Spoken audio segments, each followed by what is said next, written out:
Vande Mataram, dear students. Today we will start the first part of 7th chapter of English grammar subject of standard 4th, and the first part of 7th chapter is about the verbs. तो बच्चों अपने इस video में क्या देखेंगे? 7th chapter, और 7th chapter का नाम क्या है? verbs. ओके, इस चैप्टर में अपने क्या क्या कवर करेंगे? तो kinds of verbs, transitive, intransitive, auxiliary, subject, verb, object. Okay, इतनी चीज अपने कवर करेंगे. तो देखिए क्या क्या है इसमें. तो सबसे पहले वर्ब क्या होता है? What is verb? A verb is a word that is used to express an action or state of a person or thing. तो क्या कह रहे हैं कि वर्ब क्या है? तो वर्ब वो शब्द है जो अपने कोई भी पर्सन हो या थिंग हो, चीज वस्तु हो, इंसान हो, वो कोई एक्शन कर रहा है या फिर वो क्या कर रहा है, वो चीज जो अपने को दिखाती है उसे उस शब्द को वर्ब कहते हैं. यानी कि अपने उसे क्या कहते हैं? एक्शन वर्ड भी बोल सकते हैं. Okay, there are 3 kinds of verb. Verb कितने प्रकार के हैं? 3 काइंड्स के. Transitive, intransitive and auxiliary. A verb that takes an object is called a transitive verb. तो वो वर्ब जो अपने साथ ऑब्जेक्ट को लेता है उसे ट्रांजिटिव वर्ब कहते हैं. यानी कि वो वर्ब जिसके साथ अपने को ऑब्जेक्ट दिखाई देता है या उसके साथ ऑब्जेक्ट होता है उसे अपने क्या कहेंगे? Transitive verb. ओके, जैसे कि देखो सब्जेक्ट यहाँ पे है, वर्ब यहाँ पे और ऑब्जेक्ट यहाँ पे. Farmers grow wheat. तो ग्रो है वो क्या है? वर्ब. क्यों? क्योंकि फार्मर्स क्या कर रहे हैं? ग्रो कर रहे हैं. पर क्या ग्रो कर रहे हैं? तो वीट, यानी कि ये ऑब्जेक्ट हो गया. Soha sang a song. Soha क्या कर रही है? गाना गा रही है. तो सेंग है वो वर्ब हो गया और क्या गा रही है? तो गाना. इसलिए गाना क्या हो गया? Object. God loves all mens. The lion killed the goat. Okay, the doer of an action is called the subject. यानी कि जो एक्शन कर रहा है, जो क्रिया कर रहा है, उसे क्या बोलेंगे? अपने सब्जेक्ट बोलेंगे. The thing on which the doer acts is called the object. यानी कि जो सब्जेक्ट, जो इंसान कुछ भी चीज कर रहा है वो चीज क्या होती है? उससे अपने ऑब्जेक्ट बोलते हैं. Okay, A verb that doesn't take an object is called an intransitive verb. यानी कि वो वर्ब जिसके साथ ऑब्जेक्ट नहीं होता है उसे अपने क्या बोलेंगे? Intransitive verb. जैसे कि यहाँ पे सब्जेक्ट है और इंट्रांजिटिव वर्ब है. Birds fly. बर्ड्स क्या कर रहे हैं? फ्लाई कर रहे हैं. पर कोई आपको ऑब्जेक्ट दिखाई दे रहा है? नहीं. तो इसलिए ये क्या हो गया? Intransitive verb. Lions roar. The sun rose. The train stopped. यानी कि शॉर्ट में क्या बोलते हैं कि अगर ऑब्जेक्ट हो तो ट्रांजिटिव वर्ब और ऑब्जेक्ट नहीं हो तो intransitive verb. Okay, a verb that is used with the main verb is called an auxiliary or a helping verb. यानी कि वो verb जो main verb के साथ अपने यूज करते हैं उसे auxiliary या helping verb बोलते हैं. जैसे कि सब्जेक्ट यहाँ पे है, ये हेल्पिंग वर्ब, ये मेन वर्ब और ये कॉम्प्लीमेंट. ओके, तो I have finished my work. तो ये सब्जेक्ट है, इसके साथ क्या है? उसके बाद है हेल्पिंग वर्ब, उसके बाद है मेन वर्ब और फिर जो भी कॉम्प्लीमेंट यानी जो भी वो चीज कर रहा है, जो भी क्रिया कर रहा है वो माई वर्क. ओके, तो यहाँ पे मेन वर्ब के साथ हेल्पिंग वर्ब आ गया. Have finished, will come, can solve, were chopping. तो ये सब क्या हो गए? ये हेल्पिंग वर्ब हो गए और इसलिए इसे क्या बोलते हैं? हेल्पिंग वर्ब या ऑक्सिलरी वर्ब. क्यों? क्योंकि इसके बिना मेन वर्ब यहाँ पे अधूरा होता है, इसलिए. अब next, some common helping verbs are. तो यहाँ पे थोड़े कॉमन हेल्पिंग वर्ब्स है. कौन से? is, am, are, was, were, do, does, did, has, have, had, will, shall, can, could, may, might, must, should.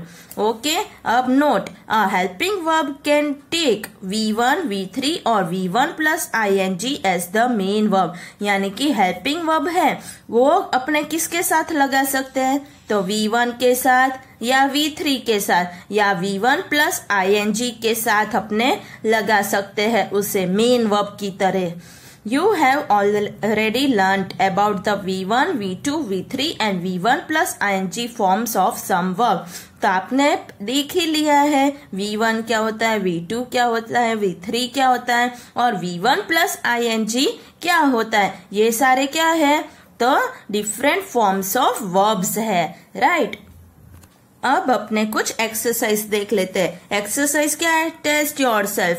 First, match the subject, the verb and the object to make a sentence. आपको क्या करना है? आपको इन सब को match करना है ताकि ये एक सेंटेंस बन सके. सब्जेक्ट को वर्ब के साथ, वर्ब को ऑब्जेक्ट के साथ, ऐसे आपको बनाना है और फिर यहाँ पे ऐसे आपको लिखना है. ओके, तो मैं आप सबको क्या करूंगी? मैच कर दूंगी. आप सबको इस तरह आपकी नोटबुक में लिखना है सेंटेंस बना के मैच किए हुए. जैसे कि बॉयज, फिर यहाँ पे लेके आर फ्लाइंग और फिर काइट्स. तो क्या लिखा है? बॉयज आर फ्लाइंग काइट्स हो गया, बॉयज आर फ्लाइंग काइट्स. उसी तरह आपको नंबर देख के नीचे लिखने हैं. कहाँ पे? एक्स्ट्रा रफ नोटबुक में. ओके, सेकेंड, अवर काउ, फिर गिव्स, फिर यहाँ से लेके last sweet milk. Our team will play a match. The peon was ringing the bell. Okay, the teacher asked, फिर यहाँ से लेके second last a question. The gardener is watering the plants. The fisherman has caught a big fish. तो इस तरह हो गए. इस तरह आपको पहले मैच करना है और फिर इस तरह आपको सेंटेंसेस अपने आप लिखना है. ये आप सबका क्या हो जाएगा?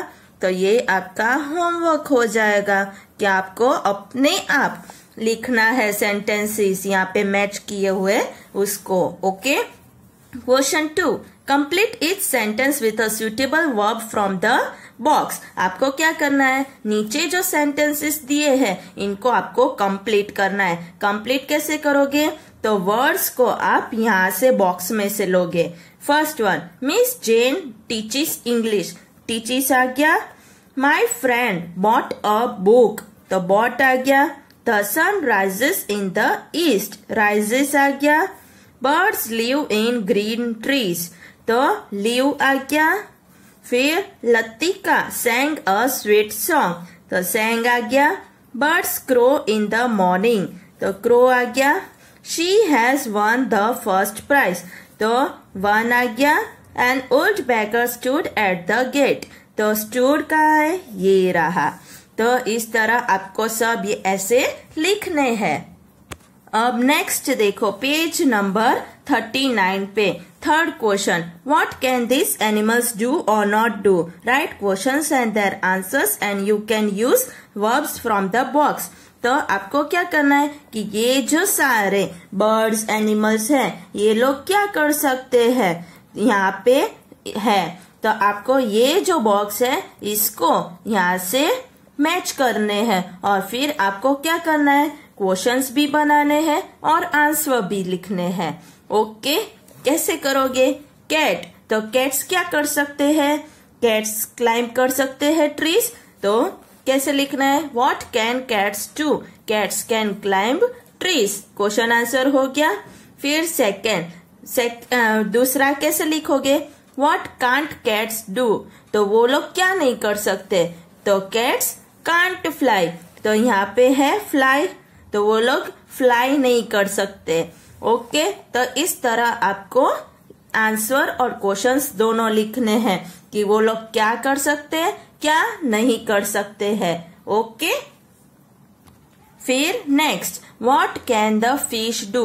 The fish can swim in water. What can't the fish do? The fish can't climb trees. सही है. फिर next, What can frogs do? Frogs can swim in water. What can't frogs do? Frogs can't walk on two legs. फिर frog के बाद क्या है? Bird है. तो what can birds do? Birds can fly. What can't birds do? Birds can't run very fast. What can bears do? Bears can bite. What can't bears do? Bears can't fly. What can tigers do? Tigers can run very fast. What can't tigers do? Tigers can't fly. 13th. What can horses do? Horses can run very fast. What can't horses do? Horses can't climb trees. What can gorillas do? Gorillas can walk on two legs. What can't gorillas do? Gorillas can't fly. तो पहले कौन से है कि वो क्या कर सकते हैं और उसके बाद क्या नहीं कर सकते हैं. अब गोरिल्लास के बाद क्या है? चीता. What can cheetahs do? Cheetahs can climb trees. What can't cheetahs do? Cheetahs can't walk on two legs. What can butterflies do? Butterflies can fly. What can't butterflies do? Butterflies can't run very fast. Okay. अब next exercise क्या है?